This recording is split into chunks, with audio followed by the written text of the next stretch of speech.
Shalom, good evening. This is TV7 Israel News, broadcast to you from Jerusalem, and in today's top stories. Israel and the Iranian proxy Hezbollah adopt a 60-day ceasefire, despite the latter's pledge not to abide by the U.S.-brokered outline. Prime Minister Benjamin Netanyahu lays out 3 reasons that triggered Jerusalem's decision to accept the United States-mediated cessation of hostilities. Israeli Defense Minister Israel Katz instructs the IDF to confront Iran's efforts to establish an eastern front against Israel. As of 4 a.m. this morning, Israel and the Iranian proxy Hezbollah have ceased fire. הלילה ב-4 נכנסה לתוקפה הפסקת האש מול לבנון. הודות להחלטות נכונות ונחרצות של הדרג המדיני והביצועים המדהימים והיוצאים מהכלל של צה"ל וכל זרועות הביטחון שעוד ילמדו בתולדות המלחמות, וגם אתם תרמתם לשילוב הזה של ידע, טכנולוגיה ויכולת. החיזבאללה הוכה מכות קשות שפגעו ביכולותיו והחזירו אותו הרבה מאוד שנים אחורה. מהשימוש באמצעים טכנולוגיים התקפיים ועד חיסול נסראללה וכל צמרת החיזבאללה, הפגיעה הקשה במערך הטילים האסטרטגיים ובמערך הטילים בכלל, השמדת תשתיות הטרור והמנהרות ההתקפיות שבנה החיזבאללה ביישובים ובאזורים סמוכי הגדר, הושמדה ורוסקה במלחמת גבורה של חיילי צה"ל. Jerusalem's top defense official went on to acknowledge that the goals of the war have not been achieved as of yet. מטרת המלחמה בצפון, כפי שהוגדרה, הייתה לפגוע ביכולות החיזבאללה וליצור את התנאים לחזרת תושבי הצפון בביטחון לבתיהם. אנחנו נראה ב-60 הימים הקרובים האם מטרה זאת מתממשת. כאשר יתבררו לציבור פרטי ההסדר על כל מרכיביהם, ובמידה ותתבצע אכיפה אפקטיבית שישראל במרכזה, תיווצר רגיעה והרתעה, ניתן יהיה לומר שהמטרה הושגה. Outgoing U.S. President Joe Biden was quick to seize the opportunity to announce a foreign policy win for his outgoing administration, asserting that Hezbollah and other terror groups in Lebanon will not be allowed to threaten Israel ever again. This is designed to be a permanent cessation of hostilities. What is left of Hezbollah and other terrorist organizations will not be allowed, I emphasize, will not be allowed to threaten the security of Israel again. Over the next 60 days, the Lebanese army and state security forces will deploy and take control of their own territory once again. Hezbollah terrorist infrastructure in southern Lebanon will not be allowed to be rebuilt.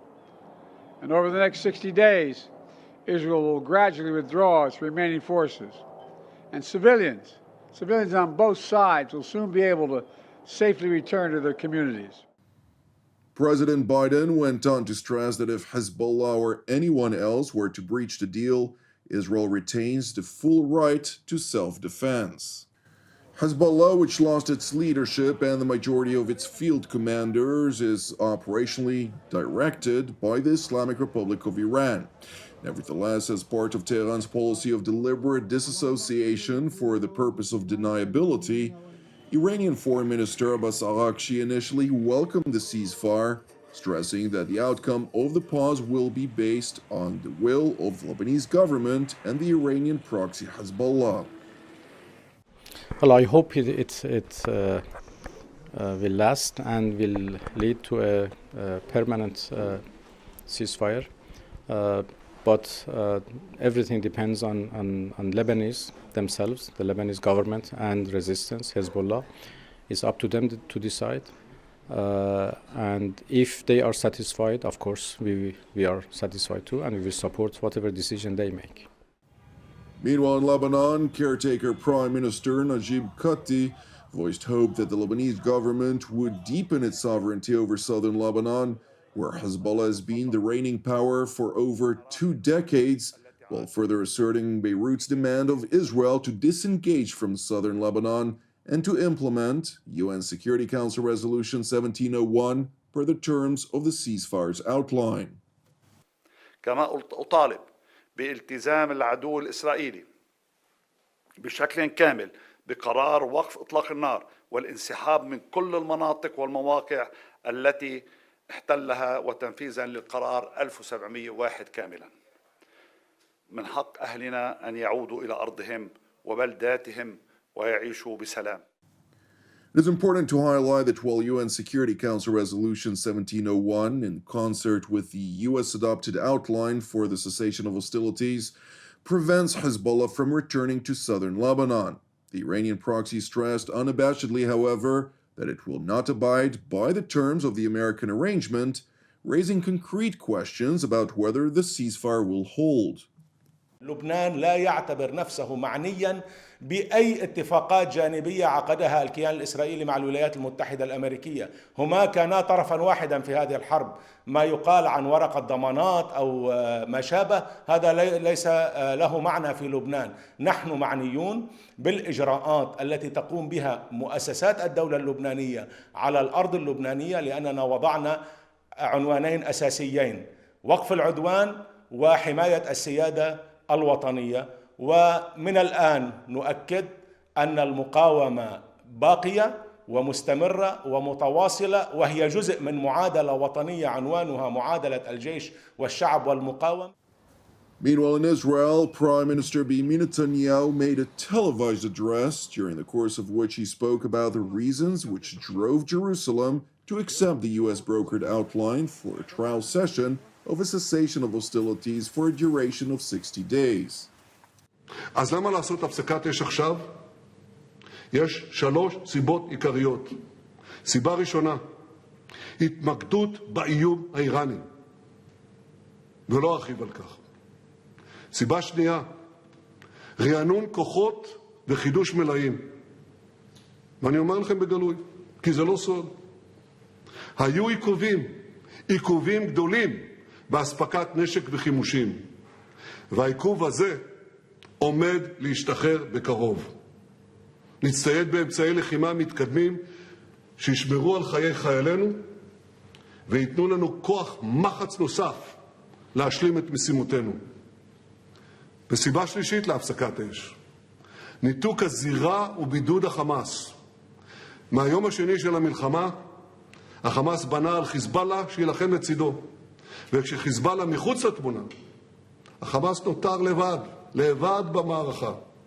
הלחץ שלנו עליו יגבר, וזה יסייע למשימה הקדושה של שחרור חטופינו.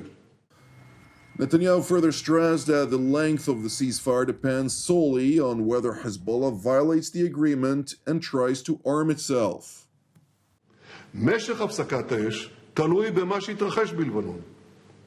בהבנה מלאה עם ארצות הברית, אנחנו שומרים על חופש פעולה צבאי מלא. אם חיזבאללה יפר את ההסכם וינסה להתחמש, אנחנו נתקוף. אם הוא ינסה לחדש תשתיות טרור בסמוך לגבול, אנחנו נתקוף. אם הוא ישגר רקטה, אם הוא יחפור מנהרה, אם הוא יכניס משאית עם טילים, אנחנו נתקוף. כן, אני שומע את הטענה, שאם ניכנס להפסקת אש, לא נוכל לתקוף ולא נוכל לחדש את המלחמה. אני מזכיר לכם, זה בדיוק מה שאמרו לי, אבל בדיוק. כשעשינו את הפסקת האש בעזה לצורך שחרור חטופינו. אמרו שלא נחזור להילחם, חזרנו להילחם, ובגדול. אומרים לי, טוב, חיזבאללה יישב בשקט שנה-שנתיים, הוא יתעצם, ואחר כך הוא יתקוף אותנו. אבל חיזבאללה יפר את הפסקת האש לא רק אם הוא יירה עלינו, הוא יפר את ההסכם גם כשהוא ינסה להתחמש כדי לירות עלינו בעתיד. על כל הפרה שלו נגיב בעוצמה.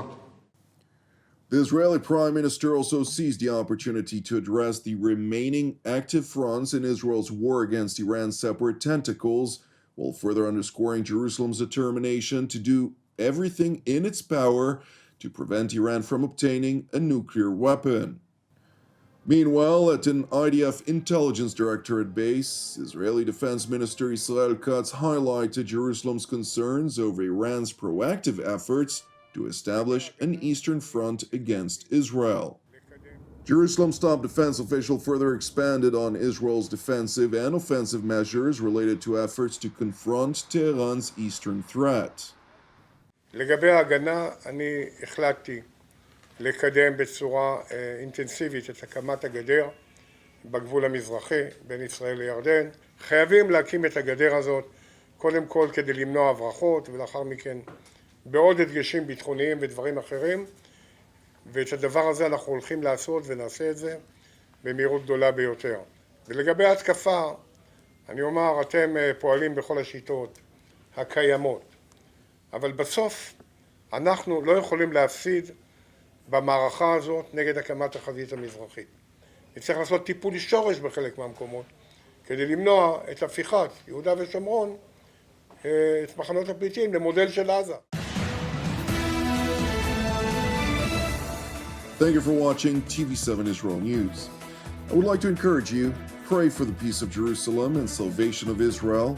Moreover, if you're blessed by our productions, which are exclusively donation-based and as such broadcast free of charge, please consider making a donation.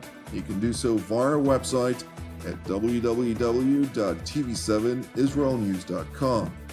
I'm Jonathan Hessen, wishing you an Erev Mevorach, and God willing, we will see you during our next update. Until then, Shalom from Jerusalem.